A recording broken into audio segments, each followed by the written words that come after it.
प्रदीप झा से निवेदन करूंगा कि चिराग जी को लेकर मंच पर आएं और हमारे मित्र संजीव मिश्रा जी होंगे कहीं पैनोरमा वाले, वो आएं और चिराग जी को पाग पहनाकर सम्मानित करें। मिथिला की परंपरा का सम्मान होना चाहिए और शॉल लेकर आएं।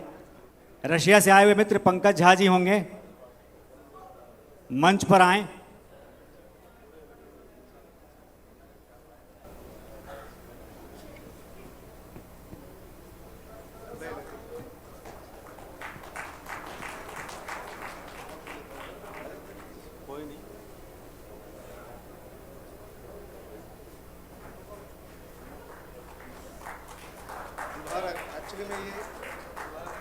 एक्चुअली में चिराग जी दुल्हा लग रहे हैं और ये भी खांटी मैथिली हैं। ये कोसी के कछेर में इनका घर है। एक्चुअल कौन सा गांव है अपना? हम लोग का शहर बन्नी में। शहर बन्नी।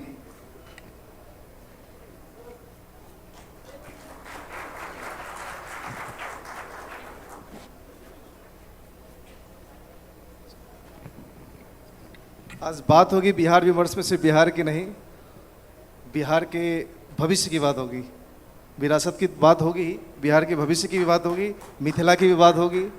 शुक्रिया चिराग जी। बिहार विमर्श हम लोग सुबह से कार्यक्रम कर रहे हैं, आप लोग बड़ी तन्मयता से सुन रहे हैं। चिराग जी ने बहुत व्यस्त समय से अपना समय निकाला और सीधे जब पटना से आ रहे थे एयरपोर्ट से सीधे कार्यक्रम में आए हैं।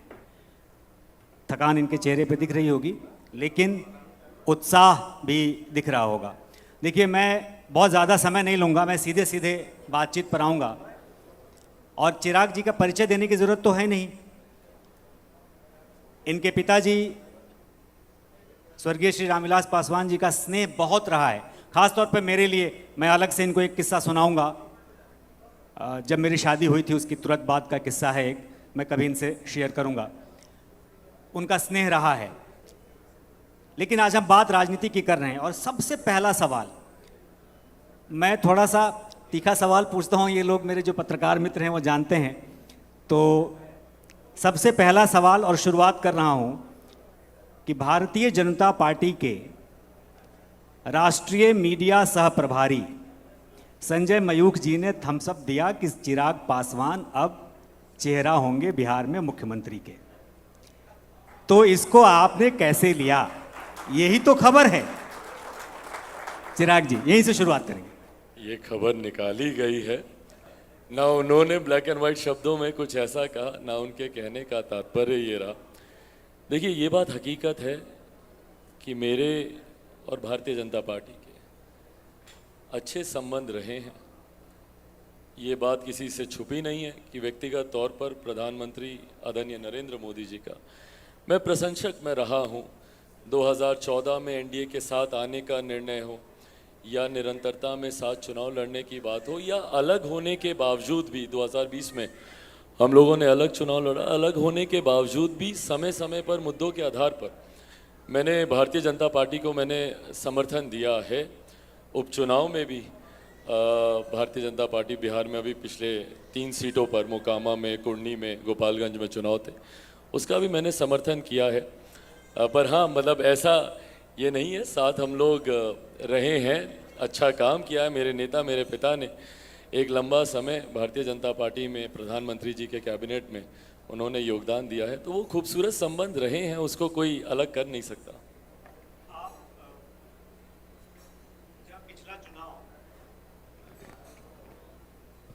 जब पिछला चुनाव हो रहा था बिहार में विधानसभा का, उस वक्त चिराग पासवान खुलकर कह रहे थे कि मैं नरेंद्र मोदी जी का हनुमान हूँ। चुनाव हुआ, परिणाम आए, उसके बाद परिस्थितियाँ बदली और जो चाहिए था, अगर मैं एक बाहर से एक विजिटर के तौर पे देखूं तो चिराग जो डिज़र्व करते थे भारतीय राजनीति में, केंद्रीय राजनीति में, वो जगह नहीं मिली। उस पर चिराग क्या कहते हैं? मैं ईमानदारी से बोलूं, भारतीय राजनीति में जगह के लिए मैंने वो निर्णय लिया भी नहीं था। अगर मुझे भारतीय राजनीति को मद्देनज़र रखते हुए निर्णय लेना होता भाई, तो मेरा फैसला कुछ और होता। मुझे 2020 में बहुत आसान था मेरे लिए मुख्यमंत्री नीतीश कुमार जी और उनकी नीतियों के सामने महज नतमस्तक होना था। और अगर मैं उनकी नीतियों के सामने, उनकी गलत नीतियों के सामने अगर मैं नतमस्तक हो जाता 2020 में और उनके सामने अगर मैं समर्पण कर देता, तो मुझे लगता है इसमें अंदाज़ा लगाना कोई मुश्किल नहीं होगा। जितने हमारे प्रत्याशी हैं, अधिकांश, वो समीकरण इतना मजबूत था, अधिकांश हमारे प्रत्याशी उसमें चुनाव जीतते, 2-4 आज बिहार में मंत्री होते, हम खुद केंद्र सरकार में मंत्री होते। तो अगर हमारी दृष्टि उस तरफ होती या सोच उस तरफ होती तो शायद फैसला कुछ और होता। 2020 में लिया गया फैसला सिर्फ और सिर्फ बिहार और बिहारियों को, और मैं बिहारी शब्द में बोलता हूं और मैं इस्तेमाल करता हूं, मैंने खुद अपने भी सोशल मीडिया प्लेटफॉर्म्स के सामने इस शब्द का इस्तेमाल किया, क्योंकि हाल फिलहाल के दिनों में बिहारी शब्द तक को गाली बना दिया गया। क्यों ये शब्द गाली बना? और जब इस शब्द को अपमानित किया जा रहा था तो उस वक्त मेरे मुख्यमंत्री क्या कर रहे थे? ये मुख्यमंत्री 18 साल से मेरे प्रदेश में मुख्यमंत्री हैं। इन 18 सालों में बिहार में जो भी अच्छा या बुरा हुआ हो, उसके प्रत्यक्ष अप्रत्यक्ष रूप से जिम्मेदार वही रहे। पर इन 18 सालों में अच्छा तो प्रश्न चिन्ह है, पर जिस तरीके से पलायन के आंकड़े बढ़े, जिस तरीके से विकास की दर वहाँ पे घटी, जिस तरीके से वहाँ की अर्थव्यवस्था चौपट हुई, वहाँ के उद्योग चौपट हुए, चालू रही मिलों को बंद कर दिया गया, तो इन तमाम चीज़ों के जिम्मेदार मुख्यमंत्री नीतीश कुमार जी रहे। और एक ऐसा व्यक्ति जिन्होंने बिहार को बर्बाद करने में एक अहम भूमिका निभाई हो, उनके साथ जाना मुझे स्वीकार्य नहीं था। और यही कारण था कि उस वक्त फिर हम लोगों ने अलग चुनाव लड़ा, बिहार फर्स्ट, बिहारी फर्स्ट की सोच के साथ मैं आगे बढ़ रहा हूँ। लोक जनशक्ति पार्टी रामविलास का हम लोग का विजन है बिहार को फर्स्ट बनाना और बिहारियों को फर्स्ट बनाना। और जब मैं बिहारियों की बात करता हूँ, भैया मैं 21वीं सदी का पढ़ा लिखा युवा हूँ, मैं एक जाति की बात नहीं करता, मैं किसी धर्म की बात नहीं करता, मैं 13 करोड़ बिहारियों की बेहतर भविष्य की बात करता हूँ। और मैं मानता हूँ जात पात धर्म मजहब से उठने की ज़रूरत है बिहार को। बिहार का सबसे ज़्यादा नुकसान इस जाति व्यवस्था ने किया है, सांप्रदायिकता ने किया है, एंड लैक ऑफ एजुकेशन ने किया है, शिक्षा के अभाव ने। शिक्षा का अभाव नियंत्रण देता है ऐसे राजनीतिक दलों को बिहारी बुद्धि के ऊपर कि भाई आप उनको जात पात धर्म मजहब में आप उनको उलझा कर रख दें। और वहाँ पर सिर्फ यही बातें, चुनाव लड़ने से पहले बिहार में कागज़ पे चुनाव जीत लिए जाते हैं, हराए जाते हैं, क्योंकि समीकरण बैठा दिया जाता है। ये जाति इसको वोट करेगी तो ये धर्म के लोग उसके साथ जाएंगे, तो हमारा समीकरण स्ट्रांग है, तो हमारा समीकरण स्ट्रांग है। बिना चुनाव के कागज़ पे चुनाव हो जाते हैं, लड़ लिए जाते हैं, जीत भी लिए जाते हैं। क्यों विकास के नाम पर बिहार में चुनाव नहीं होता? भाई देश एक साथ आज़ाद हुआ, सारे प्रदेश एक साथ आज़ाद हुए, पर हकीकत है बनिस्बत बिहार के कई राज्य हैं जो कि बहुत आगे निकल गए। आप दूसरे राज्यों में जाइए, मल्टीप्लेक्सेस की हम लोग बात करते हैं, हम लोग शॉपिंग मॉल्स की बात करते हैं, हम लोग मेट्रोज, बुलेट ट्रेन तक की हम लोग बात कर रहे हैं, पर हकीकत है कि आज भी हमारे प्रदेश में जब हम विकास की बात करते हैं, और जो लोग भी गाँव से जुड़े होंगे वो शायद सहमत होंगे, आज भी हम लोग बिहार में जब विकास की बात करते हैं तो हम लोग की सोच सीमित होकर रह जाती है कि कैसे मेरे आंगन में एक चापाकल गड़ जाए, या कैसे हमारे गांव में एक ट्रांसफार्मर आ जाए, या कैसे हमारे घर के आगे एक नली गली बन जाए। ये विकास की सोच सीमित होकर रह गई है। आप जो जिस तरीके से पानी की बात कर रहे हैं, नीतीश कुमार जी की कुछ योजनाएं थी जिसमें केंद्र सरकार की भी योजनाएं हैं घर घर पानी के लिए, तो हर घर नल जल कुछ योजना बिहार में शुरू हुई थी, जिसका बहुत ढोल पीटा गया। हकीकत में उसकी परिस्थिति वैसी नहीं है। मैं उस सवाल से जोड़ते हुए एक प्रश्न आपसे ये पूछना चाहूँगा कि पिछली बार, आप सोचेंगे कि मैं पिछली बार की बात बार बार क्यों कर रहा हूँ, इसलिए कर रहा हूँ कि पिछली बार से भविष्य निकलेगा। तो पिछली बार आप नीतीश कुमार के खिलाफ थे स्पष्ट तौर पर, हालांकि आप बीजेपी के साथ केंद्र में जुड़े हुए थे।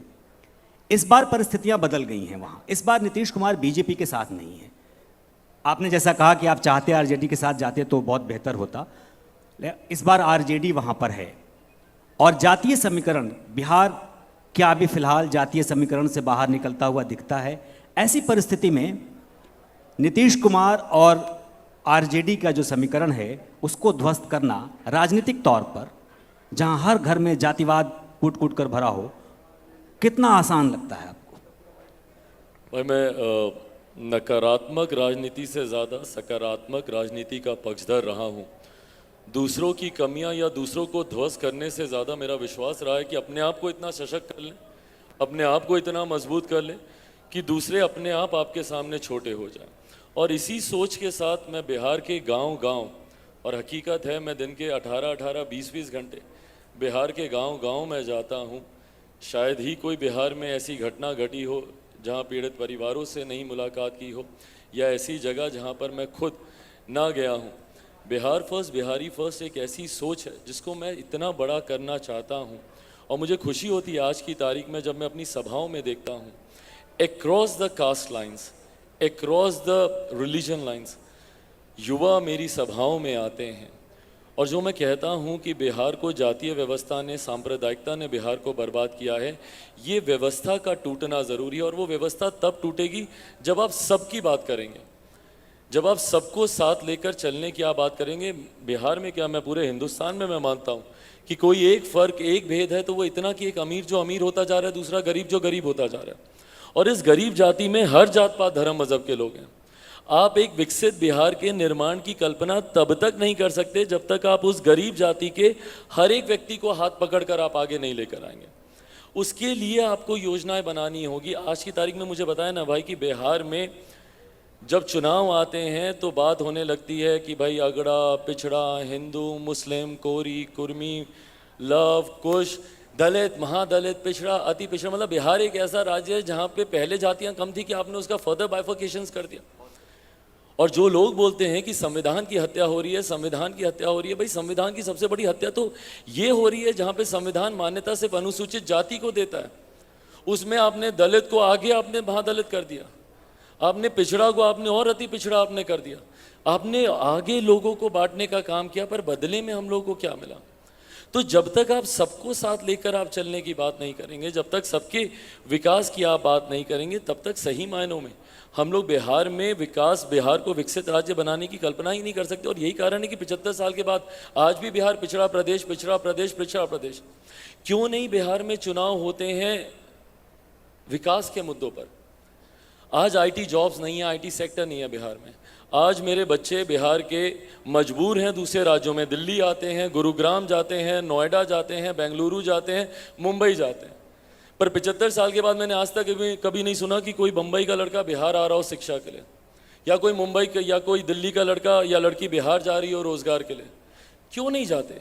क्यों बिहार को उस तरीके से इतने सालों के बाद भी हम लोग विकसित नहीं बना पाए कि बिहार से लोग, बिहार में लोग आए, बिहार से निकलने की बजाय? और मेरे मुख्यमंत्री ने तो खुद कहा था 2005 में कि मेरा सपना है कि जितने लोग पलायन करके बिहार से बाहर गए हैं उन सबको मैं अपने राज्य में वापस लेकर आऊं। जो मुख्यमंत्री 18 सालों में खुद अपने सपने को पूरा नहीं कर पाए तो वो बिहारियों के सपने को क्या पूरा करेंगे?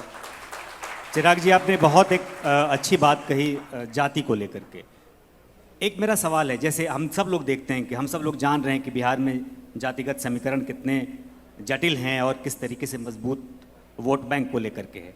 तो क्या राजनीति सिर्फ वोट बैंक की हो रही है और दलित, महादलित की राजनीति करने वाले राजनीतिक घराने, मैं किसी का नाम नहीं लूँगा, वो खुद उस कोठरी से बाहर आ गए, वो एलीट हो गए, उनके पास पैसा आ गया, उनके पास पावर आ गया, उनके पास सारे संसाधन आ गए। लेकिन जिस समुदाय की बात वो कर रहे थे, अगर मैं देखूं 33 सालों में, तो 33 सालों से बिहार में पिछड़े समुदाय के ही मुख्यमंत्री पद पर हैं। फिर भी बिहार पिछड़ा हुआ है और पिछड़े समुदाय को आज भी हम वो जगह नहीं दिला पाए। बावजूद इसके समुदाय उनके साथ वोट के लिए जाता है। क्या कारण है? एक पत्रकार के तौर पर मैं समझ नहीं पाता हूं इस इक्वेशन को। सिंपल सा कारण है लैक ऑफ एजुकेशन। राजनीतिक दल हैं, राजनेता हैं, आपको भ्रमित करते हैं, आपको झूठे वादे दिखाते हैं और आपको सिर्फ और सिर्फ वोट बैंक से ज़्यादा कुछ नहीं समझते हैं। ये नेता आपको चुनाव के बाद 5 साल तक, और मैं खुद, मतलब दो I come from that community, if I can call it a community, I come, मैं खुद एक पॉलिटिशियन हूँ, बट फिर भी मैं इस बात को बहुत ईमानदारी से मैं कबूल कर रहा हूँ, because until unless you won't address the problem, आप उसके सोल्यूशन की आप कभी बात ही नहीं कर पाएंगे। और इसीलिए जब मैं बात करता हूँ, मैं बार बार इस बात को कहता हूँ कि जात पात धर्म मजहब से उठकर हम लोग को बात करनी है। हम लोग को बिहार में आईटी जॉब्स की बात करनी है, आईटी सेक्टर्स की बात करनी है, उद्योगों की बात करनी है, इंडस्ट्रियलाइजेशन की हम लोग को बात करनी है, पर कैपिटा इनकम बढ़ाने की बात करनी है। चुनाव हम लोग कोरी कुर्मी लव कुश दलित महादलित अति पिछड़ा पिछड़ा पे हम लोग नहीं लड़ सकते हैं भाई। हम लोग को बात करनी होगी कि बिहार में कैसे हम लोग प्रति व्यक्ति आय को बढ़ाएं। बिहार एक कृषि प्रधान प्रदेश है, किसानों की स्थिति को बेहतर करना होगा। आज भाई बारिश का समय है, मैं कोई भविष्यवक्ता नहीं हूँ, पर मैं हर साल के लिए ये भविष्यवाणी कर सकता हूँ कि हर साल बिहार में जून जुलाई अगस्त के महीने में पानी गिरेगा, आधा बिहार बाढ़ में डूबेगा, आधा बिहार सुखाड़ से परेशान रहेगा। ये हर साल की परिस्थिति है। अगर ये एक परमानेंट प्रॉब्लम है तो उसका परमानेंट सोल्यूशन क्या है? सोल्यूशन ये नहीं हो सकता ना कि आप साल दर साल आप अपना उड़न खटोला निकालें, हेलीकॉप्टर पे आप बैठें, घूमें, हवाई सर्वेक्षण करें और जाके बोले कि हाँ पानी आ गया अब राहत। नहीं हो सकता। क्यों आपकी सिस्टम में भ्रष्टाचार इतना है कि जो तटबंध हजारों करोड़ रुपए खर्च करके हर साल बनाया जाता है, वो एक बारिश के पानी से कटाव के माध्यम से पानी घरों में पंचायतों में घुसने लगता है। क्यों इस तरीके का भ्रष्टाचार सिपिन कर गया? तो ये इन तमाम बातों का परमानेंट सोल्यूशन निकालना होगा। जितनी भी समस्याएं, मेरे मुख्यमंत्री कुछ दिन पहले समाधान यात्रा पर निकले थे, पर हर साल निकलते हैं। हाँ, वो हर साल निकलते हैं, पिछले 18 सालों से समाधान यात्रा पर अब बताइए, हैं समाधान यात्रा पर निकले, पर हमको भैया सिर्फ समाधान उनका लाठी के अलावा कुछ समझ में ही नहीं आया। हर चीज के लिए उनके पास सिर्फ लाठी समाधान है। भाई छात्र अपने अधिकारों के लिए सड़क पर उतरेंगे तो लाठी चलेगी, शिक्षक उतरेंगे तो लाठी चलेगी, अभ्यर्थी उतरेंगे तो लाठी चलेगी, किसान उतरेंगे तो लाठी चलेगी। तो भैया अगर हर समस्या का समाधान आपके पास लाठी ही है तो फिर आपकी नीतियां तो किसी काम की नहीं है ना। And the worst part is that my chief minister is not even talking about these things. When was the last time we ever heard our chief minister talking about these things? उन्होंने कब, बिहार इतना बड़ा राज्य, हम लोग अगल बगल के तमाम राज्यों में देखते हैं, यहाँ पे कई हमारे साथी हैं जिन्होंने विदेशों में बहुत बेहतर नाम किया है, जिन्होंने जिक्र भी किया है अपने अपने कार्यों को लेकर। यही बिहारी जब बिहार से बाहर निकल जाता है तो इतना अच्छा काम करने लगता है। यही बिहारी दूसरे प्रदेश में चला जाएगा तो उद्यमी बन के 150 उस प्रदेश के लोगों को रोजगार देने के लायक हो जाता है, पर अपने प्रदेश में ये बिहारी कुछ नहीं कर सकता। आज की तारीख में किसी से छुपा नहीं है भैया, बड़े बड़े मीडिया हाउसेस के हेड बिहारी हैं। आप बड़े बड़े बिजनेस हाउसेस में चले जाइए, उनके हेड बिहारी हैं। बड़ी बड़ी कंपनी में CEO CFO सब बिहारी हैं। तो जब भैया बिहारी इतना आगे तो मेरा बिहार इतना पीछे क्यों रह गया? क्या वजह है कि बिहार हम लोग का इतना पीछे छूट गया, जबकि बिहारियों में इतना सामर्थ्य है। बिहारियों को जैसे मौका मिलता है वो अपनी प्रतिभा को वो दिखाते हैं और उसके अनुकूल वो अपना प्रदर्शन करते हैं, पर बिहार में रह के नहीं होता। आपने जो बात कही, यही बात अभी माननीय राज्यपाल साहब ने भी कही थी कि बिहार आगे है, बिहारी आगे हैं तो बिहार पीछे क्यों है। आप कह रहे हैं कि नीतीश कुमार की कमियां हम लोग बात कर रहे हैं। मैं अगर दो टूक में पूछूं तो नीतीश कुमार और RJD में युवा तेजस्वी पहले लालू यादव जी, इन दोनों में खराब कार्यकाल किसका रहा आपकी नज़र में? आज जब शिक्षक अभ्यर्थियों का जब मामला सामने आया तो मेरे प्रदेश के मुख्यमंत्री ने, मेरे प्रदेश के शिक्षा मंत्री ने जवाब दिया कि बिहार में, क्योंकि उन्होंने डोमिसाइल नीति वहाँ से हटा दी, बहुत लोकल एक विषय, बट जो भी बिहारी हैं वो इस बात को इस विषय को जान ही रहे होंगे कि अभ्यर्थियों के लंबे समय से उनकी नियुक्तियों का मामला चल रहा था कि उनको नियुक्त किया जाएगा, बट वो बार बार टाला जा रहा था। कभी CTET, कभी BTET, फिर कहा गया कि भैया BPSC के माध्यम से आपका नियोजन किया जाएगा, और उसके बाद जब BPSC भी हो गया तो उसके बाद अब कहते हैं कि भैया डोमिसाइल नीति हटा दी, अब देश भर के लोग आएंगे और अपना वहाँ पे देंगे। क्यों? क्योंकि बिहारियों में वो सामर्थ्य नहीं है, वो उतने सक्षम नहीं है कि वो शिक्षक बन सकें। तो भैया वो सक्षम नहीं है। अगर 1% के लिए अगर आपकी बात को मान भी ली जाए तो 33 साल से किसकी सरकार है बिहार में? आज जो लोग गठबंधन में बैठे हैं ये लोग पिछले 33 साल से सत्ता में है ना। तो क्यों नहीं आपने ऐसे छात्र पैदा किए? क्यों नहीं आपने ऐसी शिक्षा उन छात्रों को 2, 2.5, 3 दशक पहले दी कि आज की तारीख में वो शिक्षक बनने के लायक तो होते कम से कम। तो इसके लिए जिम्मेदार कलेक्टिवली सब लोग हैं। मैं किसी एक को चिन्हित करूं कि भैया इनका कार्यकाल ऐसा, आज की तारीख में मैं खैर उतना युवा नहीं हूं, संजय जी ने उम्र का जिक्र कर ही दिया तो मैं भी बहुत दूर नहीं हूं आपसे, आपके साथ ही साथ आ रहा हूं।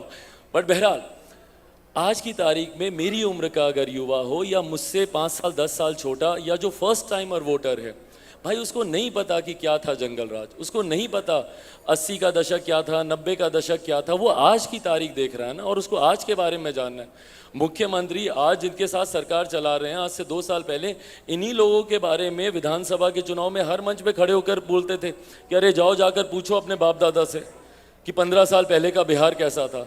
भाई नहीं फर्क पड़ता हम लोगों की 15 साल पहले का बिहार कैसा था, आज का बिहार कैसा है, और 15 साल के बाद का बिहार आप कैसा बनाएंगे। हमारे लिए प्राथमिकता वो है, हमारे लिए सवाल वो है। So it really doesn't matter कि किसका कार्यकाल ज़्यादा अच्छा था या ज़्यादा बुरा था। ये कार्यकाल डिलीवर नहीं कर पा रहा जो अपेक्षा इनसे की गई, और इसीलिए मैं चाहता हूं कि अब हम लोग कम से कम यूनाइट हों, जात पात धर्म मजहब सब छोड़कर एक विकसित बिहार के निर्माण में एक विजन के साथ। आज की तारीख में मेरे लिए सबसे बड़ा इशू है that my chief minister is absolutely visionless. उनके पास कोई नीति नहीं है। आप बताएं ना, बिहार के विकास को लेकर मैं मेरे मुख्यमंत्री 5 कोई नीति ऐसी बता दे जिस पर वो काम कर रहे हो। भाई नली गली बनाना विकास की योजना नहीं हो सकती, बिल्कुल। हर घर नल का जल पहुंचाना विकास की योजना नहीं हो सकती। These are basic developmental necessities जो 50 साल पहले हो जानी चाहिए जो थी। हो जानी चाहिए थी, और ये बाय डिफॉल्ट किसी भी सरकार को करनी है। आप सरकार में आप नली गली बनाने के लिए नहीं, आप बड़ी योजनाओं के लिए हैं। आप आईटी सेक्टर कैसे लाएंगे? आज की तारीख में भैया मेरे बच्चे कोटा जाते हैं पढ़ाई करने। अब कोटा की परिस्थिति देख लीजिए, कोटा में पढ़ने वाला बिहारी, पढ़ाने वाला बिहारी, अधिकांश शैक्षिक संस्थानों के मालिक वहां पे बिहारी, पर व्यवस्था राजस्थानी। ये व्यवस्था बिहार में क्यों नहीं हो सकती? पैसा भी राजस्थान में जा रहा। बिल्कुल जा रहे हैं, कोचिंग फीस के नाम पे सारे पैसे वहां पे जा रहे हैं। तो ये व्यवस्था पटना में क्यों नहीं आ सकती, मुजफ्फरपुर में क्यों नहीं आ सकती, भागलपुर में क्यों नहीं आ सकती? क्यों वहां पे कोचिंग हब्स नहीं बन सकते? आप किसानों की परिस्थिति देख लीजिए, सिंचाई की समस्या, ये बाढ़ सुखाड़ की जो हम लोग बात करते हैं, लंबे समय से हम लोग कहते आए कि भैया नदियों को जोड़ने की योजना पर हम लोग क्यों नहीं काम करते हैं। आप पानी को डाइवर्ट कीजिए ऐसे इलाकों से जहाँ पे ज़्यादा बाढ़ का पानी इकट्ठा होता है, उसको चैनलाइज करके ऐसे इलाकों में भेजा जाए जो कि सुखाड़ में से ग्रस्त रहते हैं। सिंचाई की समस्या बेहतर होगी। किसानों को लेकर वहाँ पे जो उत्पादन होता है, भैया हम लोगों का केला हाजीपुर में उसका उत्पादन होता है, वो केला डाउन साउथ जाते जाते केले का चिप्स बनता है, खूबसूरत पैकेजिंग हो जाती है और 10 गुना उसका दाम बढ़ जाता है। ये पैकेजिंग, ये प्रोसेसिंग बिहार में क्यों नहीं हो सकती? मखाने का जिक्र अभी किया शिशिर जी ने। मखाना बिहार में उसका इतना उत्पादन होता है, देश में ही नहीं विदेश में मखाना जाता है। तो क्यों नहीं उसके लिए यूनिट्स लगते कि वहीं पे उसकी पैकेजिंग हो, वहीं पे उसकी प्रोसेसिंग हो, और कम से कम 4 पैसा एक्स्ट्रा वहाँ के किसानों के हाथ में आए। But when was the last time you ever heard my chief minister talking about this? Religious tourism का जिक्र इस मंच से हो रहा था। रिलीजियस टूरिज्म की अनंत संभावना है भाई। We are so blessed. आपने खैर हट गई, यहाँ पे तस्वीर लगाई हुई थी जिसमें सारे महापुरुषों की आपने तस्वीरें लगाई हुई थी। अब बताइए, आस्था भाई एक तरफ है, आप सबकी आस्था अलग अलग हो सकती है। सरदार जी हैं यहाँ पर, आपकी आस्था अलग होगी, मैं अलग धर्म में विश्वास रखता हूँ, सबकी आस्था अलग होगी। पर हम लोग एक ऐसे ब्लेस्ड स्टेट से आते हैं जहाँ पे गुरु गोविंद सिंह जी भी हैं तो वहीं पे हमारी माता सीता भी हैं, जहाँ पे गौतम बुद्ध हैं तो वहीं पे भगवान महावीर भी हैं। इतनी अनंत संभावनाएं हैं वहाँ पे रिलीजियस टूरिज्म को एक्सप्लोर करने की। बट उसके लिए जो एक बेसिक नेसेसिटी है वो एक सेंस ऑफ सिक्योरिटी। कितने ऐसे जैन समुदाय के लोग हैं या बुद्ध कम्युनिटी से आने वाले बुद्धिस्ट हैं जो मेरे संपर्क में, वो बोलते हैं कि भैया हम लोग पटना तो चलिए जैसे तैसे पहुंच जाएंगे, पर पटना से गया जाते जाते जो हमारी हालत होगी, या पटना से वैशाली जाते जाते तक जो जैन समाज के हैं, या लछवाड़ जाते जाते तक जो हमारी दुर्गति होगी, उसको हम लोग नहीं झेल पाएंगे। और सबसे बड़ी विडंबना, बिहार जैसा इतना बड़ा राज्य भाई, क्योंकि काफ़ी एनआरआईज यहाँ पे मौजूद हैं। सोचिए आज तक एक इंटरनेशनल एयरपोर्ट नहीं है बिहार में, एक इंटरनेशनल एयरपोर्ट नहीं है। और क्या कर रहे हैं भैया हमारी प्रदेश की राज्य सरकारें?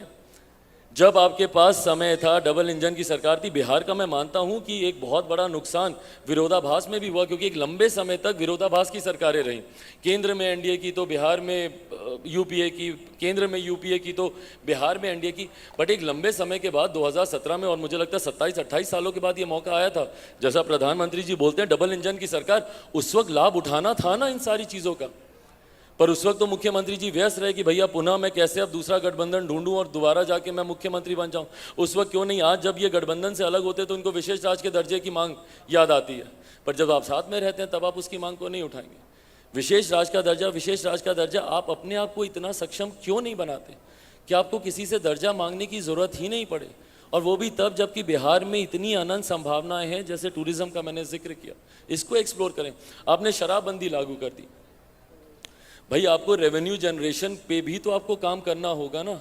अगर आप प्रति व्यक्ति आय को बढ़ाने की बात कर रहे हैं, अगर आप पर कैपिटा इनकम को आप बढ़ाएंगे तो उसके लिए आपको रेवेन्यू जनरेशन पे भी आपको चिंता करनी होगी। राजस्व आपका कैसे बढ़े, तो उसके लिए क्या आपने ऑल्टरनेटिव्स पे आपने वर्क किया। रातों रात मुख्यमंत्री जी को ज्ञान प्राप्ति हुई कि भैया जो शराब पीता है वो महापापी है, चलिए हमने आपका समर्थन किया, हम भी मानते हैं कि गलत चीज़ है। पर जब आपको ये ज्ञान प्राप्ति हुई, और ये ज्ञान प्राप्ति भी कब हुई, जितने बिहारी जो बिहार से आए हैं सब जानते हैं, उससे 4 दिन पहले तक गांव-गांव में पंचायत में यही मुख्यमंत्री शराब के ठेके खुलवा रहे थे, शराब की दुकानें खुलवा रहे थे। शराब को पंचायतों तक पहुंचाने का काम मेरे मुख्यमंत्री ने किया। और फिर इनको पता चला कि भाई पीने वाला तो महापापी होता है, रातों रात इन्होंने शराबबंदी की नीति लिया है, अच्छी बात है। बट अब alternate source of revenue generation का क्या है हमारे पास, कैसे निवेशक आएंगे। अलग अलग राज्य इन्वेस्टर समिट करते हैं, आखिरी बार मेरे मुख्यमंत्री ने कब बुलाया इन्वेस्टर समिट के लिए, भाई यहाँ पर बैठे हैं ऑस्ट्रेलिया से आए हुए, इन्होंने जिक्र किया। मैं एक छोटा सा उदाहरण दूंगा, I know I am just, मैंने थोड़ा लंबा खींच दिया but I just summit out.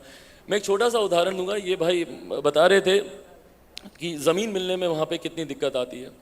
भाई ये तो अभी उद्योग की बात कर रहे हैं, मैं केंद्र सरकार की योजना की मैं बात कर रहा हूँ। मैं अपनी लोकसभा में केंद्रीय विद्यालय खुलवाना बच्चों के लिए है, जिससे राज्य सरकार को भी फायदा होगा। केंद्र सरकार की लागत से बनने वाली योजना, अच्छा विद्यालय आपको मिल रहा है। मेरे मुख्यमंत्री ने और जिला प्रशासन ने साफ मना कर दिया कि भाई केंद्रीय विद्यालय खुलवाने के लिए आपको ज़मीन नहीं दी जाएगी।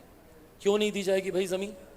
और हकीकत में डीएम साहब ने उस वक्त तत्कालीन जो मेरी लोकसभा के जमुई के थे, उन्होंने ज़मीन नहीं दी। बाद में केंद्र सरकार की मदद से, उस वक्त शिक्षा मंत्री स्मृति ईरानी जी थी, उनसे मैंने बातचीत की। उन्होंने कहा चिराग आप मुझे ज़मीन ला दो, जैसे तैसे मैं वहाँ पे केंद्रीय विद्यालय खुलवा दूंगी। फिर हम गए रेल मंत्री जी के पास, सुरेश प्रभु जी उस वक्त के रेल मंत्री थे, उनके पास हम गए। हम बोले सर आपकी रेलवे की ज़मीन हमारे यहाँ झाझा में काफ़ी पड़ी हुई है, हमको वही दे दीजिए। तो वो रेलवे की ज़मीन एचआरडी मंत्रालय को, अब तो एजुकेशन मिनिस्ट्री हो गई, एजुकेशन मिनिस्ट्री को ट्रांसफ़र की गई और उस ज़मीन पर केंद्रीय विद्यालय खुला। तो सोचिए, जो सरकार अपने राज्य में इंफ्रास्ट्रक्चर डेवलपमेंट जो कि केंद्र सरकार की मदद से किए जा रहे हैं, उसी को प्राथमिकता नहीं देती। निवेशकों को आप जब तक आप ईज ऑफ बिजनेस नहीं लाएंगे, जब तक आप सिंगल विंडो क्लियरेंसेस नहीं देंगे, तो कोई क्यों आएगा और कैसे आएगा राज्य में निवेश करने के लिए। आपने जितनी बातें कही वो सारी बातें अब रिकॉर्ड पे होंगी, और जब आपको ऐसा मौका मिलेगा तो ये इन बातों पर सवाल किए जाएंगे, क्योंकि अब आपने एक तरीके से एजेंडा सामने रखा है। और जो अभी मुख्यमंत्री हैं, देखिए चुनाव 2024 में लोकसभा का है, 2025 में विधानसभा का है। क्या चिराग को ये लगता है कि वो अकेले इस आंधी तूफान में अपना चिराग जलाकर रखेंगे, या किसी के सहारे की ज़रूरत होगी छाए की, कि चिराग जलते रहें? छाया मेरे ऊपर मेरे पिता का है, चिराग उन्हीं का ही हूँ। ये रामविलास पासवान जी का चिराग है भैया। इतनी आसानी से कोई आंधी कोई हवा इस चिराग को बुझा तो नहीं सकती, और विपरीत परिस्थितियों में ये चिराग जलता रहा है। 2 साल पहले जिस तरीके से मेरे साथ, मेरे घर परिवार, पार्टी, तमाम तरीके की जो परिस्थितियां उत्पन्न हुई थी, उसके बावजूद कहीं ना कहीं मेरे पिता का आशीर्वाद रहा कि उन तमाम परिस्थितियों से जूझते, संघर्ष करते आज पुनः उस मुकाम पे खड़ा हूँ जहाँ पे एक विकसित बिहार के निर्माण में जिस सोच के साथ मैं आगे बढ़ रहा हूँ, बिहार फर्स्ट, बिहारी फर्स्ट, उसको कहीं ना कहीं धरातल पर उतारने के लिए मैं कार्य कर सकता हूँ। तो छाई की ज़रूरत नहीं है, बट हाँ अपने तमाम साथियों के साथ की ज़रूरत है। जितने युवा हैं उनके साथ की ज़रूरत है, बुज़ुर्गों के आशीर्वाद और उनके मार्गदर्शन की ज़रूरत ज़रूर है। आप संजय मायूख जी को युवा मान रहे हैं या बुजुर्ग मान रहे हैं? हम बोले ही हैं कि हमारी ब्रैकेट में आते हैं, ये तो ये भी युवा ही हैं अभी।